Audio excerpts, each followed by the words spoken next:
বাংলাদেশের রাজনীতিতে ফের গরম আলোচনায় ইসলামী দলগুলোর জোট প্রক্রিয়া। সংবাদ মাধ্যমের বরাতে জানা যায়, আসন্ন জাতীয় নির্বাচনে বড় ধরনের সমঝোতার চেষ্টা করছে বাংলাদেশ জামায়াতে ইসলামী। দলটির দাবি, তারা এক ছাতার নিচে সব ইসলামী দলকে নিয়ে বৃহৎ জোট করতে চায়।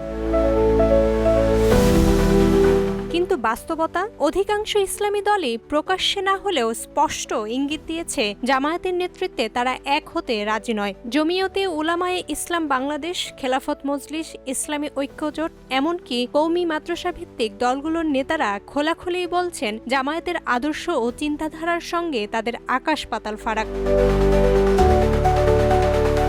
বিশেষ করে মাওলানা মওদুদীর ভাবধারা নিয়ে আপত্তি তুলেছেন একাধিক শীর্ষ নেতা। তাদের ভাষায়, মূলধারার আলেম সমাজ আজও জামায়াতকে সমর্থন দেয়নি। খেলাফত মজলিসের আমির মামুনুল হক আরও স্পষ্ট করে জানিয়ে দিয়েছেন, তার দল জামায়াতের সঙ্গে কোনো সমঝোতায় যাচ্ছে না।